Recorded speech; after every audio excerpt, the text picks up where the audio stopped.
Yes, I've tried quite a few side hustles, so let's rate them with either a boom or a doom. Wow, look at that, guys.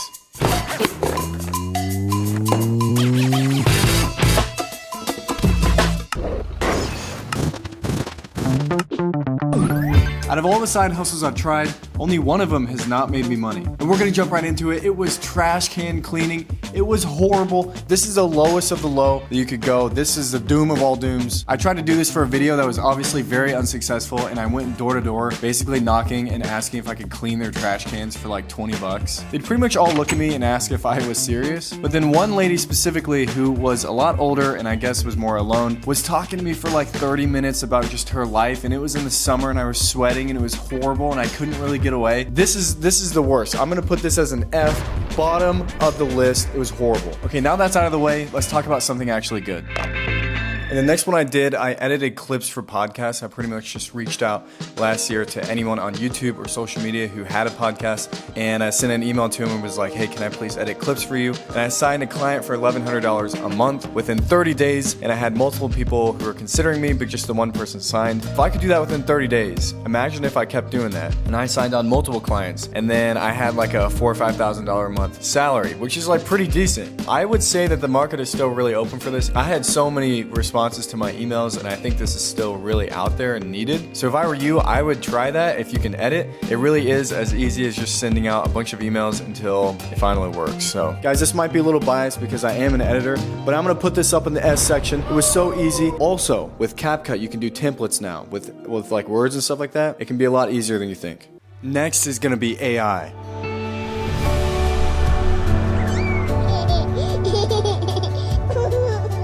I'm kidding, I actually haven't done anything with AI. I just really like to do this.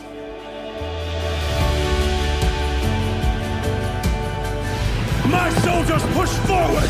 My soldiers scream out! My soldiers rage!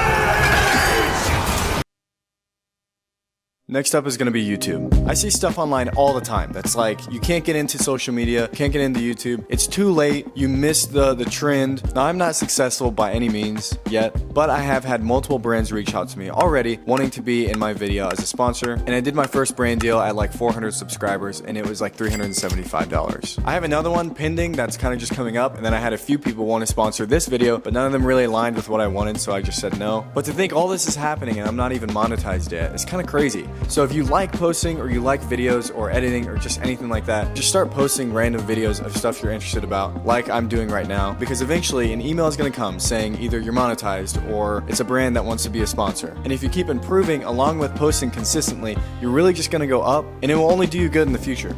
Wait. Congrats to this person. You have won milled flax seeds and Grand Theft Auto 5 specifically for Xbox Series X. Subscribe if you want some food in the future. I think I'm gonna give YouTube an A, and it doesn't get an S because you have to work for so long without actually getting paid directly from YouTube, and that can really be annoying. So, but if you're monetized, then I think it deserves an S. But for right now, it's only 4 big booms.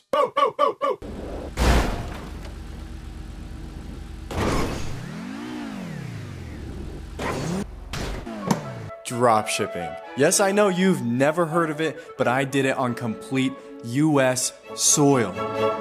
Meaning eBay. It's not very widely known that you can do it with eBay, but it's fun to try because you don't have to pay for any advertising because eBay doesn't advertise their products like Amazon. So in order to make sales, you would basically just list a ton of items, just whatever you could get a decent margin on, until eventually 1 or 2 of them start picking up sales. And it's kind of just like a trend. The more sales you get, it'll push your listing up to the top so more people will see it and buy it. And I would always find my suppliers at Walmart. So it can all be done with just a couple apps on your phone. The first product that worked for me for a short time was selling backpacks. I sold 60 of them, made like $600 profit, and I tried selling some other items, but nothing really picked up like that, and I only did this for like a few weeks. The only issue I have is that it is really saturated. Like if you go on eBay, it's pretty much all drop shippers at this point. eBay is really not what it used to be, where you would just have something you needed to sell and then you would put it up for auction. You can try it, but that was like 2 years ago when I did this, and it's probably more saturated now. But the first product I listed was that backpack, and so I don't know. If you try this for a couple months, you might have better luck.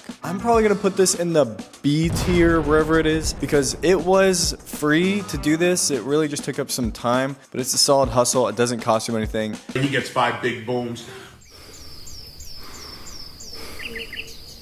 Okay, let's get through this next one. It's just reselling. I've tried this with a few items over the years. This can be just finding something on Marketplace, fixing it up, cleaning it up, reselling it. It could be cars, furniture. You see people do it all the time with little items and stuff like that. But I know that some people do this full time because they find suppliers for like really cheap items, like AirPods was like a big item a couple years ago. I don't know why, for reselling. I'm gonna put this in B though. I mean, it's not bad. It is just kind of annoying having like physical products on hand though. Or if you're like having to buy something, fix it up and clean it. If that's what you want to do, then that's great. But for me, I kind of like stuff more online. Either way, I've made some money doing that, so it's not a bad option.